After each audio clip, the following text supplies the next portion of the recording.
ఉద్ధవుణ్ణి విన్నవించుకుంటాడు. So ఈ 2 కోరికల ద్వారా శ్రీకృష్ణుడు ఈ యొక్క ఉద్ధవుడికి ఆ రోజు రాత్రంతా ఉద్ధవ గీత చెప్పేసి మరుసటి రోజు ఉదయాన ద్వారకలో ఉన్నటువంటి పెద్దవాళ్ళు చిన్న పిల్లలందరినీ ద్వారక నుంచి తీసుకెళ్ళి అక్కడ దగ్గరలో ఉన్నటువంటి నగరంలో వెళ్ళాలని చెప్పేసి ఆ వాళ్ళందరికీ విన్నవించుకుంటాడు. ఆ తర్వాత యుక్త వయసులో ఉన్న వాళ్ళందరినీ ద్వారక నుంచి తీసుకొని ప్రభాత క్షేత్రానికి శ్రీకృష్ణుడు వెళ్ళిపోతాడు. శ్రీకృష్ణ బలరాములు ప్రభాత క్షేత్రానికి వెళ్ళిపోతారు. అక్కడికి వెళ్ళిన తర్వాత అక్కడ వాళ్ళంతా ఉదయం నుంచి మంచి అక్కడ ఉన్నటువంటి పుణ్యతీర్థాలలో స్నానం చేసి యజ్ఞ చేసి యాగాదులు చేసి దేవతలకి పితృదేవతలకి అర్పణ చేసి ఆ తర్వాత బ్రాహ్మణులకి కానుకలిచ్చి గో గో స్వర్ణాభూషణాలన్నీ కానుకలుగా ఇచ్చి ఆ తర్వాత వాళ్ళందరికీ మంచి భోజనాలు పెట్టి వాళ్ళ పర్మిషన్తో వీళ్ళు కూడా భోజనం చేసి ఆ తర్వాత ఆ యజ్ఞ ఫలాన్ని ఒక ఆసవం అని చెప్పేసి ఒక అన్నంతో చేసినటువంటి ఒక తీపి పదార్థము మరియం అనేటువంటి ఒక తీపి పదార్థాన్ని వాళ్ళందరూ సేవించుకుంటారు.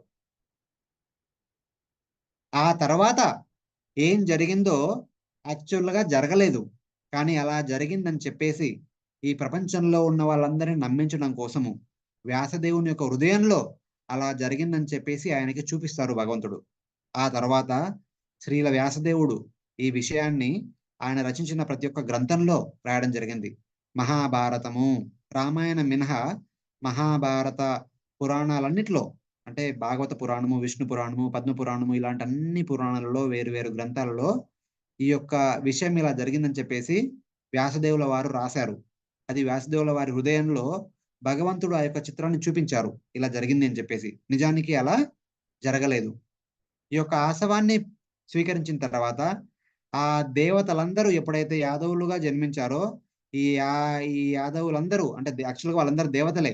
భగవంతుని యొక్క ఆజ్ఞ మేరకు భగవంతుని యొక్క ఆశీర్వాదంతో వాళ్ళందరూ అక్కడి నుంచి అక్కడ మాయమైపోయి స్వర్గానికి తిరిగి వెళ్ళిపోతారు.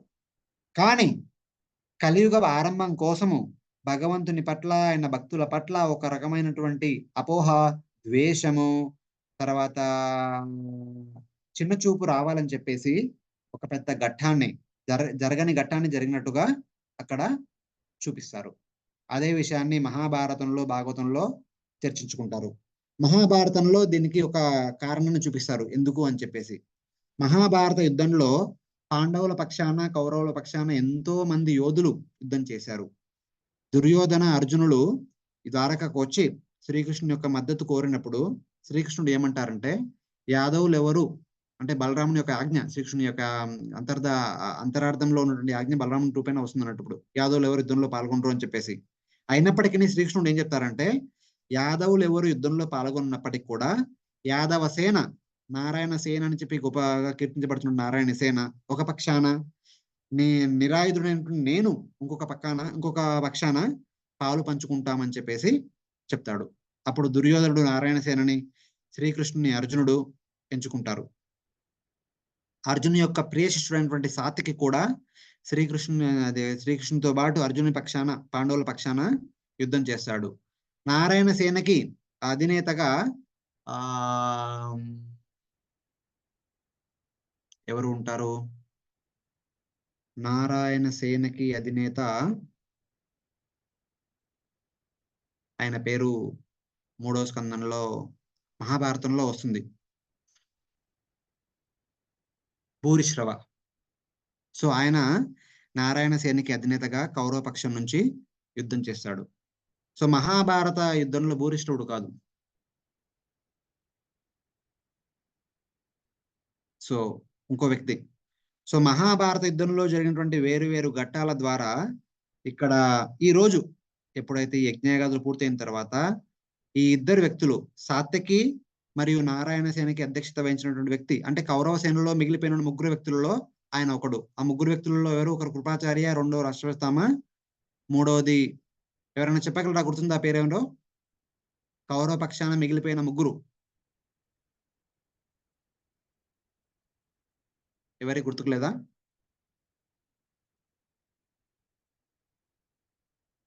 భాగవతం 3rd క్యాంటోలో ఆయన పేరు వస్తుంది. నో, విదుర కాదు, వికర్ణ కాదు.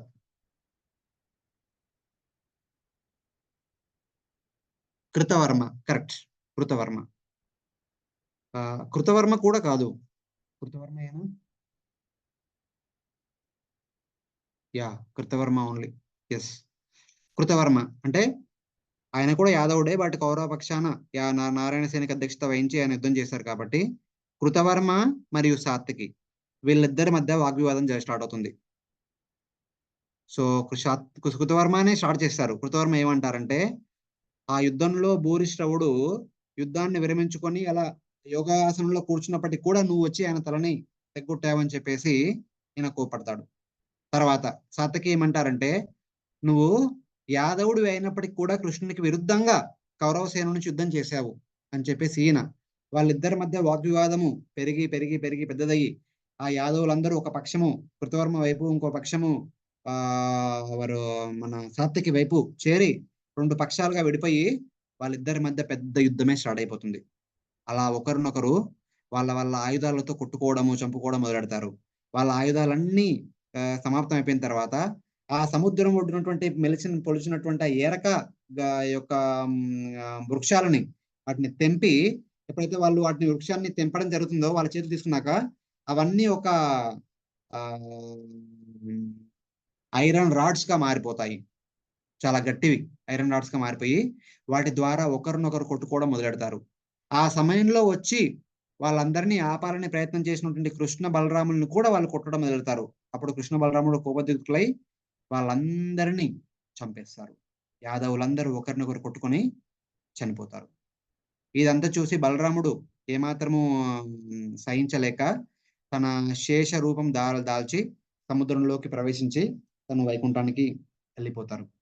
ఆ తర్వాత వెంటనే కృష్ణుడు ఇదంతా జరిగిన తర్వాత జరగకపోయినా సరే జరిగిందన్నట్టుగా సృష్టించి యదుకులాన్ని ఈ భూమి నుంచి నిర్మూలిస్తాడు. అప్పుడు తను వెళ్ళేసి ఒక పిపల్ ట్రీ, ఒక అశ్వత్థ వృక్షం కింద కూర్చుంటాడు. చతుర్భుజ రూపై అశ్వత్థ వృక్షం కింద కూర్చుంటాడు. అదే సమయంలో అక్కడికి జర అనేటువంటి వేటగాడు తన శ్రీకృష్ణుని యొక్క పాదాలను చూసి ఒక లేడీ అనుకుని ఒక బాణాన్ని సంధిస్తాడు. ఆ బాణం పుల్ల ఆ యొక్క మిగిలిపోయినటువంటి ఐరన్ ముక్క ఆ బాణం పుల్లకు ఉంటుంది. అది అలా మెల్లగా వచ్చేసి భగవంతుని యొక్క కాటి బొటన వేలని ఇలా స్పర్శించి అక్కడ కింద పడిపోతుంది. చివరికి అహో లేడీ దొరికిందని చెప్పేసి ఎప్పటి దగ్గరికి చూస్తే అక్కడ సాక్షాత్తు వాసుదేవ కృష్ణుడే, శ్రీమన్నారాయణ రూపంలో చతుర్భుజధారి వాసుదేవ కృష్ణుడు ఉంటాడు. ఆయన పాదాల చింతపడి క్షమించమని వేడుకొని తన యొక్క అపమానాన్ని, తన యొక్క ఈ యొక్క దుశ్చేష్టాన్ని మన్నించమని చెప్పేసి వేడుకుంటాడు. అప్పుడు శ్రీకృష్ణుడు ఆయనతో ఏమంటాడంటే, ఇదంతా నా యొక్క ప్రేరణతో జరిగింది, దీంట్లో నీ దోషం ఏమీ లేదు, నీ యొక్క జన్మ ఏమంటారు నీ యొక్క అవతార కారణం పూర్తయిపోయింది, నువ్వు వెళ్ళి వైకుంఠానికి వెళ్ళిపో అని చెప్పేసి ఆ జరుడికి చెప్తాడు. అంటే జరుడు ఈ చేసిన కార్యక్రమం కూడా భగవంతుని యొక్క లీలలో ఒక భాగమే. ఆయన అవతరించిన ఆయన కూడా ఒక భగవంతుడి భక్తుడే. ఆయన కార్యం పూర్తయిపోయింది, ఆయన జీవన కార్యం పూర్తయిపోయింది కాబట్టి ఆయన వెంటనే భగవద్ధామానికి వెళ్ళిపోమని చెప్తాడు. వెంటనే ఆయన వైకుంఠ రూపాన్ని ధరించి వైకుంఠ విమానంలో వైకుంఠానికి వెళ్ళిపోతాడు. ఆ తర్వాత కృష్ణుని వెతుక్కుంటూ కృష్ణుని రథంతో పాటు దారుక అక్కడికి వస్తాడు. కృష్ణుడు అప్పుడు దారుకుని పిలిచి ఏం చెప్తాడంటే, ఇక్కడ జరిగిన విషయాలన్నింటినీ వెళ్ళి అక్కడ ద్వారక నుంచి బయటికి వచ్చి అక్కడ నివసిస్తున్నటువంటి పెద్దవాళ్ళకి చిన్న వాళ్ళందరికీ చెప్పి వాళ్ళందరినీ అర్జునుని సమక్షంలో అర్జున్ యొక్క సమక్షంలో హస్తినాపురానికి వెళ్ళమని చెప్పేసి చెప్పు అని చెప్పేసి దారుకని కోరుకుంటాడు. తర్వాత శ్రీకృష్ణుని యొక్క రథము, బలరాముని యొక్క రథము వెంటనే అక్కడ నుంచి వైకుంఠానికి వెళ్ళిపోతాయి. అక్కడ నుంచి ద్వారకకి వెళ్ళిపోతాడు. శ్రీకృష్ణుని యొక్క రథసారథి ద్వారకకి వెళ్ళిపోతాడు. ఆ తర్వాత భగవంతుని వెతుక్కుంటూ ఉద్ధవుడు అక్కడికి వస్తాడు. ఉద్ధవ మైత్రేయ మునులు అక్కడికి వస్తారు.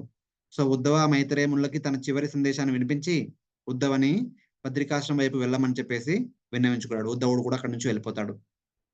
ఆ తర్వాత దేవతలందరూ అక్కడికి వస్తారు.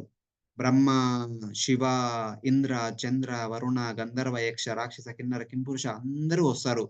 భగవంతుడు తిరిగి ఎలా అంతర్ధానం అవుతున్నాడో చూడాలని చెప్పేసి వాళ్ళందరూ అక్కడికొస్తారు. వాళ్ళందరూ చూస్తుండగానే మధ్యరాత్రి 12 గంటల తర్వాత శ్రీకృష్ణుడు ఆయన శరీరంలో ఉన్నటువంటి రకరకాల అవతారాలని వాళ్ళ స్వస్థానానికి వెళ్ళిపోమని చెప్పేసి విన్నవించుకుంటాడు. ఆ యొక్క అవతారాలందరూ గుణావతారము, మన్వంతర అవతారము, లీలావతారము, పురుషావతారాలు ఇవన్నీ అవతారాలు వాళ్ళందరి స్థానాలకి ఒక్కొక్కరు చొప్పున వెళ్ళిపోతూ ఉంటారు. శ్రీకృష్ణుడు మాత్రము ఎవరికి కనిపించకుండా తిరిగి ద్వారకకి వెళ్ళిపోతాడు. ఏ ద్వారకలో తన యొక్క నిత్య పార్షదులు ఇంకా ఉన్నారో మనందరి కంటికి కనిపించకుండా శ్రీకృష్ణుడు అక్కడికి వెళ్ళిపోతాడు. అలా వెళ్ళిపోతున్న పక్షంలో శ్రీకృష్ణ బలరాములు కూడా వాళ్ళ యొక్క మానవ దేహాన్ని వదిలిపోతారు. అంటే మానవ దేహం అంటే ఒక మానవ దేహం లాంటి దేహాన్ని వదిలేసి వెళ్ళిపోతారు. ఎందుకంటే కలియుగం ఆరంభం కావాలి కాబట్టి. సో ఎలాంటి ఆలోచనలో జనులు రావాలి అంటే శ్రీకృష్ణుడు కూడా మనలాంటి ఒక మానవ వ్యక్తి మాత్రమే. ఆయన కూడా ధర్మాన్ని పాటించాడు కాబట్టి ధర్మాన్ని పాటించడానికి అనుకూలంగా శరీరాన్ని వదిలి స్వర్గానికో వైకుంఠానికో వెళ్ళిపోయాడనేటువంటి అపోహలో ఉండాలి అని చెప్పేసి శ్రీకృష్ణుడు కూడా బలరాముడు కూడా తన దేహాలని వదిలేసి వెళ్ళిపోతారు. ఇలా శ్రీకృష్ణుని యొక్క అంతర్ధానం జరిగింది. ఆ తర్వాత మరుసటి రోజున దారుక ద్వారకకి వెళ్ళి జరిగిందంతా చెప్తారు. అది విన్నటువంటి ద్వారక వాసులంతా వెంటనే అక్కడి నుంచి తిరిగి ఇక్కడికి వచ్చేసారు. ఎక్కడికి? ప్రభాత క్షేత్రానికి వచ్చి వాళ్ళ కుటుంబ సభ్యులందరినీ చూసి ఎంతో బాధపడి ఆ యొక్క వాళ్ళ యాదవులందరి మృతదేహాలు శ్రీకృష్ణునికి బలరాముని ఇవన్నీ చూసి తట్టుకోలేక ఆ ద్వారకా వృద్ధులందరూ ద్వారకా పెద్దలందరూ ఎవరు మన వసుదేవ, దేవకి, అక్రూర ఇలాంటి పెద్ద పెద్ద వాళ్ళు ఉన్నారు కదా, వాళ్ళందరూ వెంటనే అక్కడే నిశ్చేష్టులై వాళ్ళ ప్రాణాలని వదిలేస్తారు. తర్వాత ఈ యాదవుల యొక్క భార్యలందరూ అప్పటికి అదే సమయానికి అర్జునుడు కూడా అక్కడికి చేరుకుంటాడు. ద్వారకా నుంచి ప్రభాత క్షేత్రానికి చేరుకుంటాడు. సో అర్జుని సమక్షంలో ఆ యాదవులందరూ అంటే యాదవ స్త్రీలందరూ వాళ్ళ భర్తలతో పాటు సతి ప్రవేశం చేసి వాళ్ళ యొక్క జీవితాలని చాలిస్తారు. శ్రీకృష్ణునితో పాటు ఆయన యొక్క 8 మంది సతీమణులు, బలరామునితో పాటు ఆయన సతీమణి, తర్వాత మిగతా యాదవుల యొక్క సతీమణులందరూ వాళ్ళ భర్తలతో శరీరాలతో పాటు వాళ్ళ భర్తలతో పాటు ఆ యొక్క సతీ దహనం చేసి ఆ విధంగా యాదవులందరూ ఈ భూమి నుంచి వెళ్ళిపోతారు. ఇక మిగిలిపోయినటువంటి బాలకులు ఉన్నారు కదా, వృద్ధులందరూ వీళ్ళ యొక్క ఏం జరిగిందో విని వాళ్ళందరినీ చూసి వెంటనే ప్రాణాలు వదిలిస్తారు. తర్వాత ఓన్లీ బాలకులందరూ మాత్రమే మిగులుతారు. వాళ్ళలో శ్రీకృష్ణుని యొక్క మునిమనుడైనటువంటి వజ్రనాభుడు కూడా మిగిలిపోతాడు. అర్జునుడు ఆ మిగిలిపోయినటువంటి బాలకులందరినీ మధుర వెళ్ళమని చెప్పేసి మధురకు రాజుగా వజ్రనాభుడిని నియమిస్తాడు. ఆ తర్వాత శ్రీకృష్ణుని యొక్క 16,000 మంది భార్యలని తనతో పాటు తీసుకొని హస్తినాపురానికి వెళ్ళిపోతూ ఉంటాడు.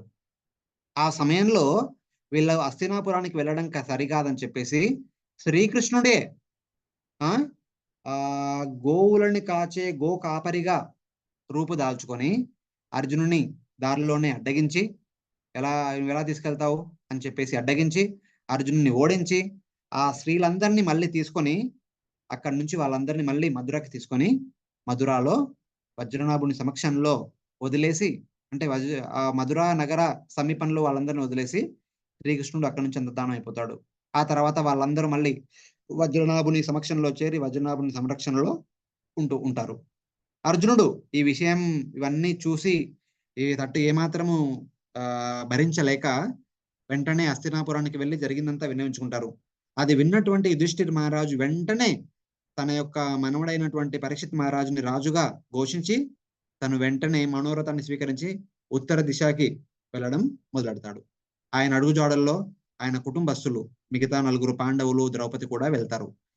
ఈ విషయాలన్నీ విన్నటువంటి కుంతి మహారాణి, తర్వాత సుభద్రాదేవి అది వినగానే కృష్ణుడు వెళ్ళిపోయాడని వినగానే వెంటనే కింద పడిపోయి వాళ్ళ శరీరాన్ని త్యాగం చేస్తారు. అంటే భగవంతుడు ఉన్నాడు కాబట్టి ఆయన భక్తులు కూడా ఉన్నారు. భగవంతుడు లేని పక్షంలో భక్తులు ఎందుకు ఉంటారు? వాళ్ళు కూడా వెంటనే వాళ్ళ శరీరాన్ని త్యాగం చేసి వాళ్ళు కూడా భగవద్ధామానికి వెళ్ళిపోతారు. అలా పాండవులు కూడా ఉత్తర దిశన వెళ్ళి స్వర్గారోహణ పర్వంలో మనం మహాభారతంలో వింటాము. స్వర్గానికి వెళ్ళి స్వర్గం నుంచి అలాగే నేరుగా భగవంతుడు ఉన్నటువంటి ద్వారకకి వెళ్ళిపోతారు. ఇప్పుడు అక్కడ మధురకి రాజు వజ్రనభుడు, హస్తినాపురానికి రాజు పరీక్షిత్ మహారాజు.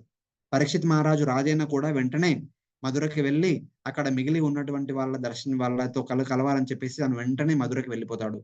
మధురకి వెళ్ళి మధురలో వజ్రనాభుణ్ణి, తర్వాత శ్రీకృష్ణుని యొక్క భార్యలైనటువంటి 16,100 మందిని, మిగిలిపోయినటువంటి ద్వారకావాసులందరినీ కలిసి వాళ్ళందరినీ పరామర్శిస్తారు. అందరూ ఒక రకంగా మెల్లమెల్లగా తేరుకుంటున్నారు. ఈ కృష్ణుడు వెళ్ళిపోయిన తర్వాత 7వ రోజు ద్వారక కూడా సముద్రాన మునిగిపోతుంది. అంటే ద్వారక లేదు, ద్వారకా వాసులు లేరు, ఎవరు లేరు. భగవంతుడు శ్రీకృష్ణుడు ఒక ఆనవాళ్లే లేవు. మిగిలిపోయినటువంటి చిన్న చిన్న పిల్లలు, శ్రీకృష్ణుని యొక్క ఈ భార్యలు, వీళ్ళు మాత్రమే మిగిలిపోయారు. సో ఈ భార్యలు మాత్రము భగవంతుని యొక్క నిర్యాణం తర్వాత ఎంతో దుఃఖంతో బాధపడుతూ ఉంటారు. అప్పుడు ఈ వజ్రనాభుడు, పరీక్షిత్ మహారాజు వాళ్ళ సమక్షాన వచ్చి, చెప్పండి మేము ఏం చేస్తే మీరు ఈ దుఃఖం నుంచి బయటికి రాగలరు అన్నప్పుడు వాళ్ళు ఒక మాట అంటారు. మా వివాహం అయిన తర్వాత మేము ఎప్పుడు శ్రీకృష్ణుడి గురించి వినాలనుకున్నప్పుడల్లా మేము ఉద్ధవుడిని రిక్వెస్ట్ చేసేవాళ్ళము. ఎందుకంటే ఉద్ధవుడు బృందావనానికి వెళ్ళి అక్కడ 2 నుంచి 4 మాసాలు అక్కడే ఉంటూ శ్రీకృష్ణుడి గురించి అన్ని తెలుసుకొని వస్తాడు. సో సమయానుకూలంగా అప్పుడప్పుడు ఎప్పుడు సమయం దొరికినప్పుడల్లా ఈ యొక్క భార్యలు, ఈ 16,100 మంది భార్యలు ఉద్ధవుణ్ణి కోరుకునేవాళ్ళు. చెప్పండి కృష్ణుని గురించి, కృష్ణుని యొక్క లీల గురించి, వృందావన లీల గురించి చెప్పండి అని చెప్పేసి చాలా సార్లు వృందావన లీల గురించి వింటూ ఉండేవాళ్ళు. వాళ్ళు ఇప్పుడు ఆ యొక్క లీలా స్థలాన్ని దర్శించుకోవాలని చెప్పేసి ఒక కోరిక ఉంది అని చెప్పేసి పరీక్షిత్ మహారాజు మరియు వజ్రనాభుని ముందు రిక్వెస్ట్ చేస్తారు. అప్పుడు పరీక్షిత్ మహారాజు మరియు వజ్రనాభులు ఇద్దరు వీళ్ళందరిని తీసుకొని బృందావనానికి వస్తారు. బృందావనానికి రావాలంటే, మధుర నుంచి బృందావనానికి రావాలంటే వాళ్ళు యమునని దాటాలి. యమున దగ్గరికి వచ్చినప్పుడు యమున ఎంతో వేగంగా ఉవ్విళ్ళూరుతో ప్రయాణిస్తూ ఉంటుంది. యమున కూడా కృష్ణుని భార్యే. యమున యొక్క ప్రతిరూపమైనటువంటి కాళింది కృష్ణుని యొక్క అష్ట భార్యల్లో ఒక భార్య. ఈ మిగతా 16,800 భార్యలు కొంత కోపంతో ఆ యొక్క కాళింది పైన వాళ్ళ కోపాన్ని ప్రకటిస్తారు. కృష్ణుడు వెళ్ళిపోయిన తర్వాత మేము ఇంత దుఃఖంతో ఉంటే నువ్వు మాత్రం సంతోషంతో ఉవ్విళ్ళూరుతూ పరిగెడుతున్నావు, ఇది నీకేమైనా భావ్యమా అంటారు. అప్పుడు కాళింది ఏమంటుందంటే, కృష్ణుని విడిచి మనం ఎక్కడికి వెళ్తున్నాము? మనం ఎప్పుడూ కృష్ణునికి దూరంగా ఉండలేము. ఎప్పటికైతే మనం ఆయన గురించి, ఆయన యొక్క స్మరణలు మన హృదయంలో ఉంటాయో అప్పటి వరకు ఆయన మనతోనే ఉంటాడు. ఆయన ఎప్పుడు మనకి దూరంగా ఉండడు అని చెప్పేసి చెప్తుంది. అయినప్పటికీ మీరు ఇంత బాధపడుతున్నారు కదా, మీకు ఒక ఉపయోగం చెప్తాను. ఆ యొక్క గోవర్ధన సమీపంలో ఉన్నటువంటి కుసుమ సరోవరంలో ఉద్ధవుడు ఇంకా ఉన్నాడు. ఏ ఉద్ధవుడి ద్వారా మీరు ఇంతకాలంగా కృష్ణుని గురించి వింటూ ఉన్నారో, మీరు ఇప్పుడు అదే ఉద్ధవుడి దగ్గరికి వెళ్ళేసి అదే కృష్ణుని గురించి వినండి. ఆ కృష్ణుడు లేనటువంటి బాధ నుంచి మీరు దూరం అవుతారు అని చెప్పేసి కాళింది ఈ యొక్క 16,100 మంది భార్యలకి చెప్తుంది. అప్పుడు వాళ్ళందరూ ఆ కుసుమ సరోవరం ప్రాంతానికి వెళ్ళి ఉద్ధవుని ప్రత్యక్షం కావాలని చెప్పేసి వినియోగించుకుంటారు.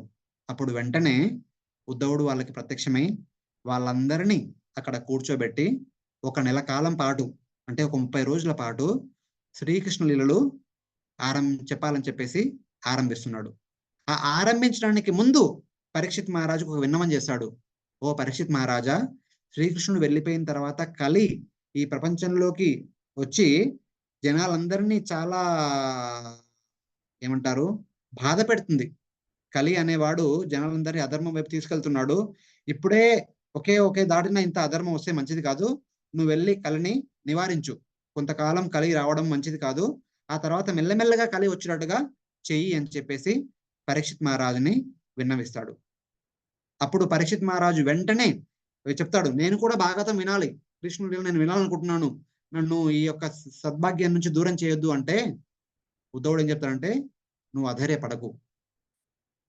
సమయం వచ్చినప్పుడు భగవంతుడే స్వయంగా సుఖదేవ గోస్వామిని నీ దగ్గరికి పంపిస్తాడు. ఆయన నీకు భగవంతుని యొక్క లీలలన్నింటినీ విపులీకరించి చెప్తాడు. నువ్వు ఏమాత్రం అధైర్యపడకు. ఈ రోజు నువ్వు వినకపోవచ్చు, కాబట్టి సమయం వచ్చినప్పుడు అన్ని లీలలను నువ్వు వింటావు. భవిష్యత్తులో తప్పకుండా జరుగుతుంది. ఈ మాట నమ్ము. కానీ ప్రస్తుతానికి కలిని కంట్రోల్ చేయడం చాలా ఇంపార్టెంట్, నువ్వు వెళ్ళు అని చెప్పేసి పంపిస్తాడు. అలా వెళ్ళిన ఉద్ధవుడు కలిని వెతుకుతూ చివరికి కురుక్షేత్రంలో కలిని చూస్తాడు. కలి ధర్మానికి భూమికి స్వరూపమైనటువంటి ఒక ఆవు, ఒక ఎద్దు వాళ్ళని నాగలి కట్టి కొడుతూ ఉంటాడు. పరీక్షిత్ మహారాజు వెంటనే వచ్చి దాన్ని ఆపి నిన్ను చంపేస్తానని చెప్పేసి కలి పైన తన కత్తిని ఎత్తినప్పుడు కలి ఆయన కాళ్ళపైన పడి క్షమాపణ కోరుకుని తనకి శరణు ఇవ్వమని చెప్పేసి కోరుకుంటాడు. సో శరణు కోరుకున్నప్పుడు శరణు ఇవ్వాలి కాబట్టి శరణు ఇస్తాను, కానీ నువ్వు నా రాజ్యంలో ఉండకూడదు, నేను నీకు ప్రాణభిక్ష పెడతాను, బట్ నా రాజ్యంలో ఉండకూడదు, వెళ్ళిపోమని చెప్పేసి, నా రాజ్యం నుంచి వెళ్ళిపోమని చెప్పేసి ఆదేశిస్తాడు. అప్పుడు కలి ఏమంటా అంటే, ఈ యొక్క ప్రపంచం నలుమూలలో ఉన్నది నీ రాజ్యమే, నీ రాజ్యాన్ని వదిలి నేను ఎక్కడికి వెళ్ళగలను, నాకు మృత్యువు తప్ప ఇంకో మార్గం లేదు, నన్ను రక్షించు అంటాడు. అప్పుడు పరీక్షిత్ మహారాజ్ ఏమంటా అంటే, నా రాజ్యంలో ఎక్కడైతే ఈ 4 అధర్మ కార్యాలు జరుగుతాయో అక్కడ మాత్రమే నువ్వు ఉండు. ఎక్కడైతే మాంసాహారాన్ని భుజిస్తారో, మద్యాన్ని సేవిస్తారో, ద్యూత క్రీడల్ని ఆడతారో, తర్వాత వ్యభిచారాన్ని చేస్తారో, ఈ 4 కార్యాలు ఎక్కడ జరుగుతున్నాయో అక్కడ మాత్రమే నువ్వు ఉండు అంటాడు. పరీక్షిత్ కలి ఏమంటా అంటే, ఈ 4 కార్యాలు నీ రాజ్యంలో ఎక్కడా జరగట్లేదు, కాబట్టి నాకు ఏదో ఒక స్థానాన్ని ఇవ్వు అంటాడు. అప్పుడు పరీక్షిత్ మహారాజ్ ఏంటంటే, అవసరానికి మించి ఎవరైతే ధనాన్ని ప్రోగు చేసుకొని వాళ్ళ ఇంట్లో దాచిపెట్టుకుంటారో అక్కడ నువ్వు ఉండు అని చెప్పేసి 5వ స్థానంగా ప్రకటిస్తాడు. ఈ 4 అధర్మ కార్యాలు లేదా అవసరానికి మించి ధనాన్ని ఎవరైతే ప్రోగు చేసుకుంటారో ఆ ధనం పైన నువ్వు ఉండొచ్చు అని చెప్పేసి పరీక్షిత్ మహారాజ్ చెప్తారు. అలా కలికి ఒక స్థానాన్ని కల్పించాడు పరీక్షిత్ మహారాజు. ఆయన కూడా ఆయన రాజ్యంలో ఒక భాగం కాబట్టి. ఇలా కలి గురించి అక్కడ పరీక్షిత్ మహారాజ్ యొక్క లీలలు జరుగుతూ ఉన్నాయి. ఇక్కడ ఆ యొక్క బృందావనము, యమునా తీరాన బృందావనం ఒడ్డున ఈ రోజు మనం ఉద్దవపేట అంటాం కదా, ఆ యొక్క స్థలంలో ఈ యొక్క 16,000 మంది 100 మంది భార్యలతో వాళ్ళందరి ముందు కూర్చున్నటువంటి శ్రీకృష్ణుని యొక్క మునుమనుడి వజ్రనాభుని ముందు ఉద్ధవుడు 1 నెల పాటు తను ఏదైతే 4 నెలల పాటు ఈ గోపికల ద్వారా వ్రజవాసుల ద్వారా శ్రీకృష్ణుని గురించి విన్నాడో అవన్నీ సంక్షిప్తంగా 1 నెల పాటు చెప్పడం జరుగుతుంది. ఆ నెల తర్వాత వాళ్ళందరి ముందు భగవంతుడు శ్రీకృష్ణుడు ఒక గోపాలుని రూపంలో స్వయంగా ప్రత్యక్షమై ఈ యొక్క తన భార్యలందరినీ గోపికలుగా మార్చి అవన్నీ విన్న తర్వాత ఎవరైనా సరే బృందావనం వింటే ఎవరికైనా సరే వాళ్ళ మనసులో ఒక కోరిక వస్తుంది, నేను కూడా ఈ ఇళ్లలో భాగమైతే ఎంత బాగుండు, నేను కూడా ఇళ్లలో భాగమైతే ఎంత బాగుండు అని చెప్పేసి కోరిక వస్తుంది. కాబట్టి ఆ కోరికని పూర్తి చేయడం కోసము ఈ యొక్క భార్యలందరూ గోపికలుగా మారి శ్రీకృష్ణునితో ఆ యొక్క బృందావన లీలలు వెంటనే జరిపేస్తారు. వీటిని చూసింది ఇద్దరే, ఒకటి ఉద్ధవ, రెండోది వజ్రనాభుడు. సో వజ్రనాభుడు ఈ లీలలంటి అనంతకాలం వరకు ఉండాలని చెప్పేసి వెంటనే ఆ యొక్క వృందావన పరిసర ప్రాంతాలలో, వృందావన మధుర పరిసర ప్రాంతాలలో శ్రీకృష్ణుని యొక్క లీలలన్నీ శాశ్వతం అవ్వాలని చెప్పేసి ఎన్నో మందిరాలు కడతాడు, ఎన్నో విగ్రహాలు స్థాపిస్తాడు. అప్పుడు ఆయన స్థాపించిన విగ్రహాలే ఇప్పుడు మనం పూజించే విగ్రహాలు. రాధా గోవిందుడని, రాధా మదన్ మోహన్ అండి, రాధా రమణుడు కానీ, రాధా గిరిధారి కానీ, ఇలా ఎన్నో విగ్రహాలు ఇవన్నీ అప్పుడు వజ్రనాభుడు స్థాపించినవి. 5,000 సంవత్సరాల క్రితము ఈ భగవంతుని యొక్క లీలలు శాశ్వతంగా నిలిచిపోవాలని చెప్పేసి ఒక్కొక్క విగ్రహం వెనకాల ఒక్కొక్క లీల ఉంటుంది. భగవంతుడు చేసిన మధురమైన లీలలు, ఆయన భార్యలని గోపికలుగా మార్చిన తర్వాత చేసిన లీలలన్నీ ఆ జ్ఞాపకాలన్నీ ఎప్పటికీ ఉండాలని చెప్పేసి ఆయన ఈ విధంగా చేస్తారు. ఆ విధంగా ద్వారకా వాసులు, ఆయన నిత్య ద్వారకా వాసులు ద్వారకలో అప్రకటమైపోయారు. ఈ తర్వాత ఈ 16,001 మంది భార్యలు ఈ యొక్క ఉద్ధవుని ద్వారా భాగవత్ కథ విని కృష్ణుని యొక్క లీలలో భాగమైపోతారు. ఆ విధంగా ఈ రకరకాల లీలలు జరిపేసి తన యొక్క అవతార ని సంపూర్తి చేస్తారు శ్రీకృష్ణుడు. సో భౌతిక ప్రపంచం దృష్ట్యా యాదవులందరూ ఒకరినొకరు కొట్టుకొని చనిపోయారు. కానీ శ్రీకృష్ణు దృష్ట్యా అలాంటి యుద్ధం ఏమీ జరగలేదు. దేవతలు ఆయన లీలల్లో భాగమై వచ్చారు కాబట్టి తిరిగి వాళ్ళు వెళ్ళి వాళ్ళ ధర్మాన్ని నెరవేర్చాలి కాబట్టి వాళ్ళని పంపించేస్తారు. ఈ యొక్క పూజలు అయిపోయిన తర్వాత వాళ్ళని వెంటనే పంపించేస్తారు. ఈ యొక్క యుద్ధం అనేది ఒక కల్పితం, వ్యాసదేవుని హృదయంలో సృష్టించబడినటువంటి కల్పితము. దాన్ని ఆయన పుస్తకాల ద్వారా రచించారు. ఈ విషయాలు అందరూ చెప్పుకొని అవన్నీ ప్రబలించి అన్ని ప్రాచుర్యంలోకి వచ్చి భగవంతుని పట్ల పూర్తి విశ్వాసం లేని వ్యక్తులు, న్యూట్రల్ గా ఉన్నటువంటి వ్యక్తులు భగవంతుని పట్ల అవిశ్వాసం ఏర్పడి భగవంతుని పట్ల భక్తుల పట్ల ఒక రకమైనటువంటి చెడు అభిప్రాయాలు ఏర్పడి భగవంతుని పట్ల విమర్శ చేయడం మొదలెట్టారు. ఆ విధంగా కలి పుట్టడానికి చోటునిచ్చారు. ఆ తరువాత భగవంతుని యొక్క శుద్ధ భక్తులు ఇలాంటి యొక్క చెడు పుకార్లకి ఎప్పుడు లోను కారు. వాటిని విని ప్రభావితం కారు. వాళ్ళు మాత్రము భగవంతుని పట్ల విశ్వాసాన్ని కోల్పోకుండా, భగవంతుని పట్ల నిష్ఠ సడలకుండా, భగవంతుని పట్ల భక్తిని పాటించడం మొదలెట్టారు. ఈ కలియుగం ఎంత ముందుకు వెళ్ళినప్పటికీ కూడా భగవంతుని పట్ల అవిశ్వాస సిద్ధాంతాలు ఎన్ని వచ్చినప్పటికీ కూడా భగవంతుని యొక్క భక్తులు వీటిని విని ఎప్పుడు వాళ్ళ యొక్క భక్తి తగ్గదు. వాటిని విని వాటిని విశ్వసించరు. ఇలాంటివన్నీ భగవంతుని యొక్క లీలగా పరిగణించి, లీలగా భావించి భగవంతుని పట్ల భక్తి ఇంకా పెరుగుతుంది తప్ప తగ్గదు. దాని తర్వాత పరీక్షిత్ మహారాజు 25 ఏళ్ల పాటు కలిని నియంత్రణలో ఉంచుతారు. 25వ ఏట పరీక్షిత్ మహారాజు రాజు అయిన తర్వాత 25వ ఏట ఈ కలి పురుషుడు ఒక బ్రాహ్మణుని యొక్క హృదయంలో ఎప్పుడైతే బ్రాహ్మణుడు తన బ్రహ్మ తేజో సంపత్తితో చిన్న చిన్న గర్వాన్ని ప్రదర్శించడం మొదలుతాడో ఆయన హృదయంలోకి వెళ్ళి పరీక్షిత్ మహారాజు చనిపోయే విధంగా 7 రోజుల్లో పాముకాటికి బలై చనిపోయే విధంగా శపించబడతాడు శృంగి ద్వారా. పరీక్షిత్ మహారాజు నిర్యాణం తర్వాత కలి మెల్లమెల్లగా తన ప్రభావాన్ని చూపించడం మొదలెట్టింది. అప్పటి వరకు 25 సంవత్సరాలలో ఈ 4 అధర్మ కార్యక్రమాలు ఎక్కడా లేవు. తర్వాత అధర్మంగా లేదా అధికంగా ప్రోగు చేసిన డబ్బు కూడా ఎక్కడా లేదు. 25 సంవత్సరాలు కలికి నివసించడానికి స్థలమే లేదు అని అటు తిరుగుతూ ఉండిపోయాడు. కానీ ఈ రోజు చూసుకున్నట్టయితే ఎక్కడ చూసినా ఈ 5 ఉన్నాయి. మాంసాహారము, మద్యపానము, వ్యభిచారము. వ్యభిచారం అంటే ఏదో వ్యభిచార గృహమే అని కాదు. మానసిక శారీరక మాటల ద్వారా వారి భార్యతో కాకుండా ఇక వివాహేతర సంబంధాలన్నీ వ్యభిచారంగానే పరిగణిస్తారు. తర్వాత ద్యూత క్రీడలు, జూదము, లేకపోతే కష్టపడకుండా డబ్బులు సంపాదించే మార్గాలు, తర్వాత డబ్బులు కట్టలుగా పేరుకుపోయినటువంటి డబ్బులు, ఇవి ఎక్కడైతే ఉంటాయో అక్కడ కలి ఉంటాడు. కలి ఎక్కడైతే ఉంటాడో అక్కడ అధర్మము, కలహము, కపటము మెండుగా ఉంటాయి. సో ఈ విధంగా భగవంతుని యొక్క అంతర్ధాన లీల జరిగింది అని మన ఆచార్యులు చెప్తారు. సో ఐఎమ్ సారీ, చాలా సమయం తీసుకున్నాను. బట్ ఎనీవే, ఇది అన్ని వింటే బాగుంటుందని చెప్పేసి ఇంకా చాలా విషయాలు నేను చెప్పుకోవడానికి, బట్ అన్ని చెప్పుకోలేకపోయాము. అట్లీస్ట్ ఒక ఓవరాల్ అండర్స్టాండింగ్ వస్తుందని చెప్పేసి ఇవన్నీ చెప్పడం జరిగింది. సో ఇక్కడతో ఆపేద్దాము. మీ అందరికీ ఎంతో ధన్యవాదాలు. సో ఎవరైనా భక్తులు ప్రశ్నలు ఉంటే అడగొచ్చు. రాధికా డోమా మాతాజీ.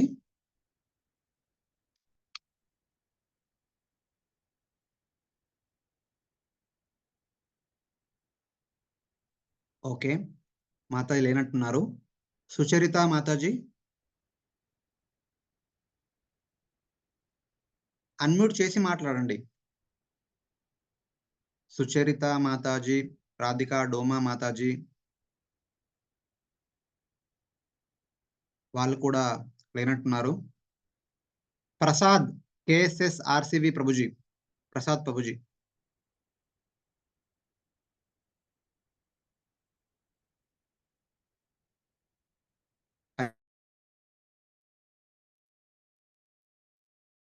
హలో, హరే కృష్ణ ప్రభుజీ.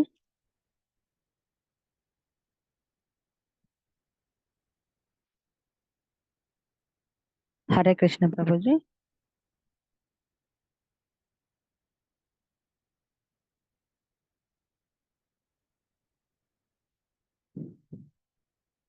హరే కృష్ణ ప్రభుజీ. మీ వాయిస్ క్లియర్గా లేదు. నా వాయిస్ వినిపిస్తుందా ప్రభుజీ? ఓకే ఓకే స్వామి. మీ వాయిస్ అసలు వినపడడం లేదు, అందుకోసమే స్వామి.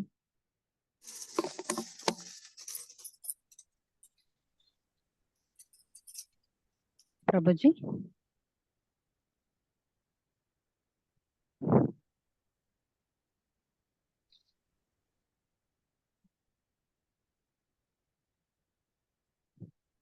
ప్రభుజీ మీ వాయిస్ వినపడడం లేదు, మీరు కనిపించడం లేదు. నా క్వశ్చన్ అడుగుతాను, నాకు ఒక డౌట్ ఉంది. Prabhuji voice వినపడట్లా Mataji. Okay okay, ఎవరో మ్యూట్ చేశారు నాదాన్ని. సారీ. సుచరిత మాతాజీ. ఓకే. చెప్పండి మాతాజీ. స్వామి మాకు ఒక చిన్న డౌట్. అంటే నేను అంటే పర్సనల్ ప్రాబ్లమ్ ఒకటుంది. అడగొచ్చా? జనరల్ గా అడగండి. మరి అంత పర్సనల్ కాదు. జనరల్ గా దాని జనరల్ గా జనరల్ కృష్ణుడికి సంబంధించిందేను.